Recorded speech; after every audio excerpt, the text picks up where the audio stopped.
Welcome to Party Politics, where we debate which class best fills specific roles for a typical adventuring party. We're going to go ahead and go head-to-head in 4 different debate categories, and at the end of the episode, our judge will decide who made the more convincing argument. Today, I'm joined by Stephen Harvey. Woo! He'll be my debate partner. Woo! And Justin Havels will be our judge for this episode. Woo! That's me. So throughout the show, I'm going to put together a list of notes, and at the end, I'm going to go over those points and try to figure out who the winner of the debate is. Quick disclaimer here, we are only going to be looking at the core classes for the time being. Today, we're going to go ahead and look at the Frontline Fighters of Pathfinder. Their goal is to take on the grunt of the enemy blows and dish it right back at them. They're in the thick of the action, taking on the biggest guys and keeping the less sturdy members of the party safe. This usually means they are short on magical abilities and have a tough time successfully pulling out of combat. Did you say the grunt of blows? No, probably. Okay. I'm just going to leave that hanging there in the air. Side goes first. We're going to go ahead and roll off. Steven, go ahead and call highs or lows. Highs. Obviously. Does that count? Yeah, it counts. Okay, it's 5. 5. All right. You know what? I'm going to go ahead and decide to go first because I'm representing the fighters, and fighters are brave. I'm going to go ahead and disagree because barbarians can rip your faces off on the way to more interesting enemies. Oh! I don't think that one counts. Nat 1. Ow!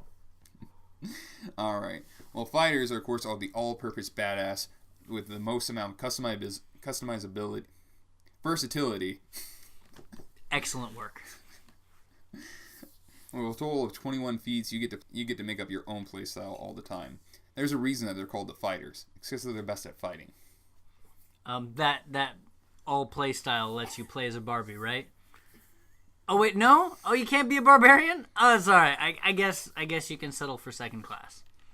I'm going to be representing the barbarian, obviously, because it's better, and because it's better. How? Well, it smashes things, and it also adds interesting roleplay elements, and it generally is more helpful to the party than someone who's, less interesting and less skilled. Just like a barbarian. So eloquently put. I thought so, yes. So we're going to move on to the champions class section. At this point in time, Steven and I have made essentially a character using archetypes, equipments, feats, and whatnot. We're going to go ahead and put our classes to the test. So I'm just going to go ahead and go with the baseline human fighter without any archetype. You might say that's a little bit bland, but I say that's full of potential. I do say it's bland, yes. Equipment-wise, I chose to stick with the theme. While we're usually going to be carrying around full plate and a heavy steel shield for a bonus of 11 armor, we can easily swap out to just a breastplate and still just be just fine. Main weapon, I'm going to go with the long sword because I have the feat to take it between the exact weapon efficiency, and I can just switch up to two-handed if I need to get extra damage output. Do you mean bastard sword, not long sword? I sure do. Okay, good to know. You bastard. I don't exactly have a straight feat build in mind, but that's just because you can take every single feat or feat train that you want. The idea is you can build it yourself.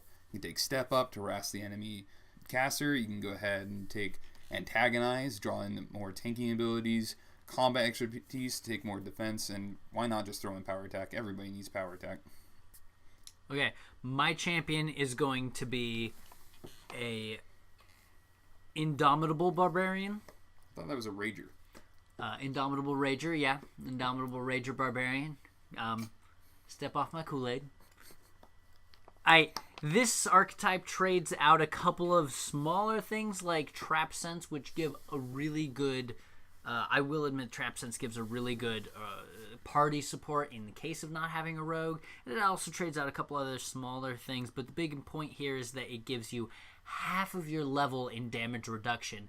This, coupled with the barbarian's already incredible damage, will lead to basically not dying. Also fantastic at damage output, but I'm actually going to start the build at low levels using a two-handed greatsword to get that extra damage from 1.5 strength modifier, as well as the 3 extra damage from power attack per, your 4 base attack. But as we continue, I'm going to pick up the extra attacks with my rage powers to try and get as many natural attacks as I can. Most of these are going to be primary, which means that I will have my full base attack bonus on them, with secondaries being at -5. Overall, that'll get me a bunch, but what I'm really aiming for here is the Greater Beast Totem Rage Power. That will let me have Pounce, and Pounce, as we'll get into later, is just, it's just the best. It's Come and Get Me will round that out, and we can pick up later things like a burrow speed or a fly speed, depending on what my GM particularly likes to throw at me, or what he finds most annoying. And that right there, I think, is the issue with the barbarians. They're so focused on only running up and smashing things. The only defensive ability they even have is, come and get me, which, great. Now our barbarian's even more injured. Like, with the fighter, I can get the shield and other, I can antagonize. I'm always focused on protecting my actual team. Except when you're 20 miles back, because you're in heavy plate moving at 20 feet per second. The only person running in front of me is going to be my crazy rogue who's...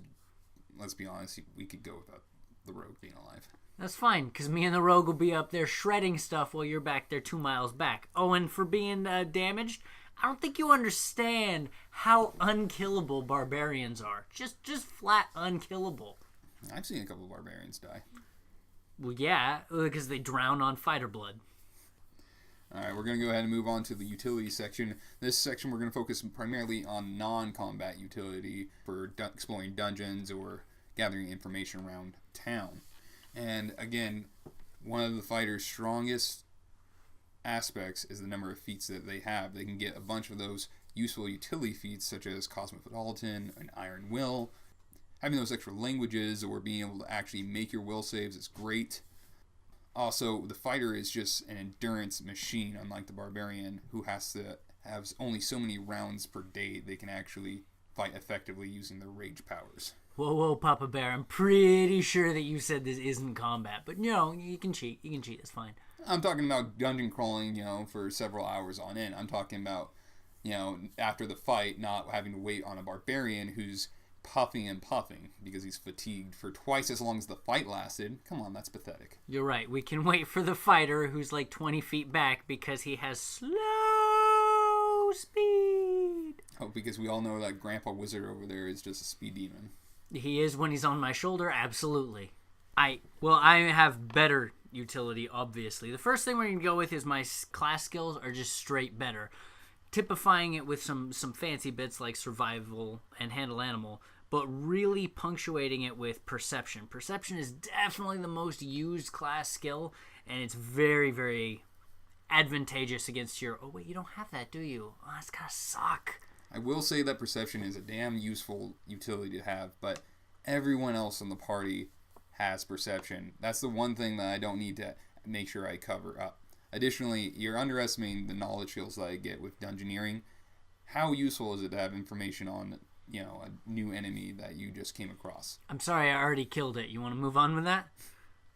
I have a couple of other things that are very useful. The base barbarian gets trap sense, which lets you, if you don't happen to have a successful rogue, identify traps very easily.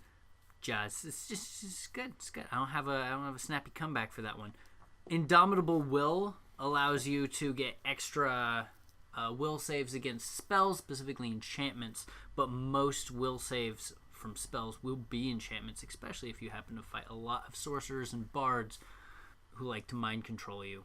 Rage also gives you extra will, which is nice. It's nice. How's your will doing over there? Pretty good, thanks to my bravery abilities. I'm going to be fine against any sort of fear effects. Kind of sad for the barbarian, don't you think? Yeah, except that I'm not going to be murdering my own team because I have bonuses against enchantments. Well, you're so good at not being afraid of your 80-year-old wizard that you're slaughtering. Oh yeah, because we have so many more mind-affecting creatures than we do just scary dark corners. Well, I'm already going to get the bonus of bravery and then some from my rage, which is really what we're worried about. Here we go. We're going to move on to the roleplay potential. Basically, we're going to look at what's the fun aspects of playing this character and their quirks.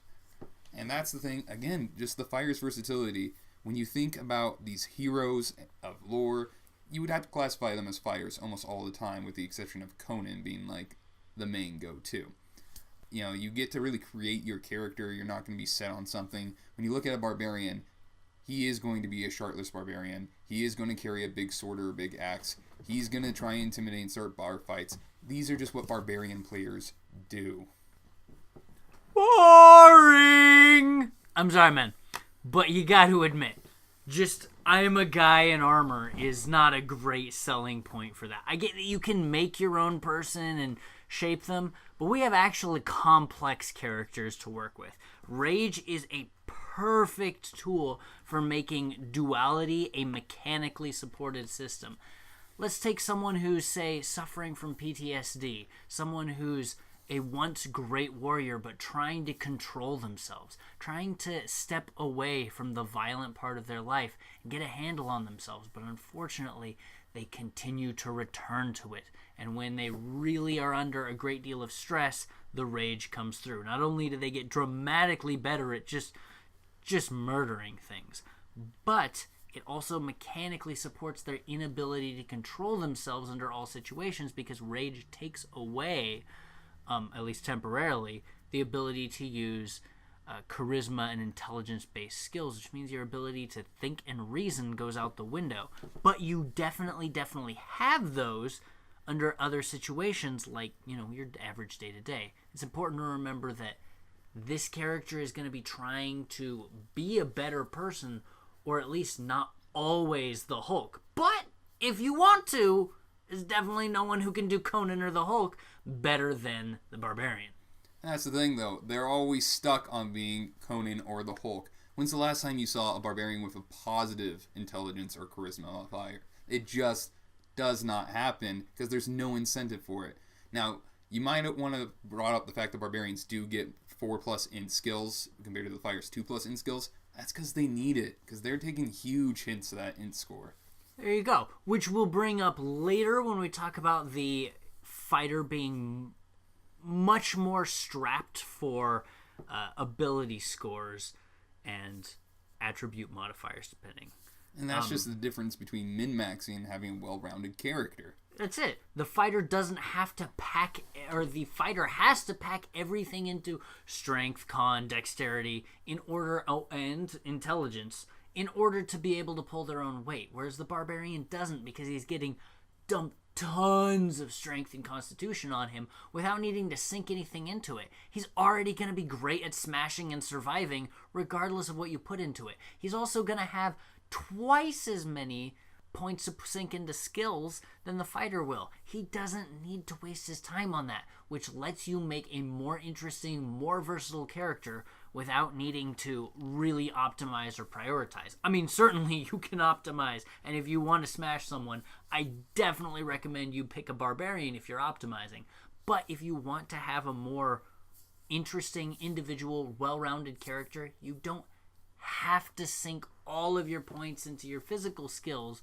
If you're a barbarian, you can make the character your own, because he's already going to be dang good at smashing things regardless of what you do. And if you do that, you're going to hate yourself, because you have zero incentive to do so.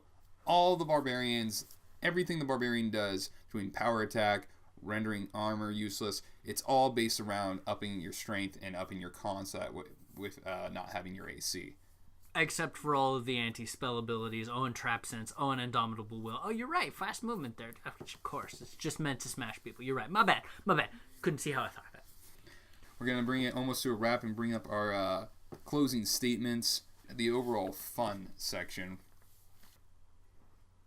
And again, I think I'm just going to go with the tried and true, what I'm trying to say here. The fighter is your character. You can make them however you want to. They're easy enough to adjust with how many feats they get, to if your GM has a specific play style. And the fighter is really one of the few classes you can have multiple of and not step on somebody else's territory because of how varied they can actually be. Every barbarian is going to go taking advantage of their ability to charge in, and that's just going to come down to which one of them has the higher strength score is going to be the better one. Fire's unique and versatile, and they stay with the party to make sure that everyone out there is safe. In short, they're heroes. Who doesn't want to smash things? If you want to do damage and not die, the Barbarian is your guy. And there's no better class for it. A D12 of health is not matched by anything, not only in the classes, but until you get into prestige class, there's only one that compares. And that's a prestige class. You're not going to be able to make that. Nobody has health like the Barbarian has health. There's ways around AC and armor class, but there's just no way around health. And what's more, he's got damage reduction, just base, to reduce that considerably. He's also going to have rage, which is just by the end of the game, that's a +4 to attack, a +6 to damage, because you're most likely using two-handed weapons, and an extra 80 health, which is huge. And you didn't even have to sink any points into that. That's on top of everything else. It also stacks with every other ability you get. You're also going to get rage powers. And my god, the rage powers are delicious. You can get elemental damages. You can get a burrow speed. You can fly. And of course, you have pounce. Pounce is just the best. Not to mention, you can get several feats through rage powers, which kind of negates your point of, I can have all of the feats and nothing else. Well, it's terrific. But I can do all of that and increase my speed, and I have flavor attacks for days. If you want to talk about straight fun, there's a rage power that lets me take a guy, grab him by the ankles, and use him to hit other people. That is fun. There is no other word for that. All right, well, at this point in time, we're going to go ahead and let Justin take over and make the final decision here. So some quick pros and cons here. The fighter, tons of feats, can be almost anything. Focuses primarily on protecting the team through utility if they decide to go that way with feats. A lot of the variability behind a fighter has to do with picking feats.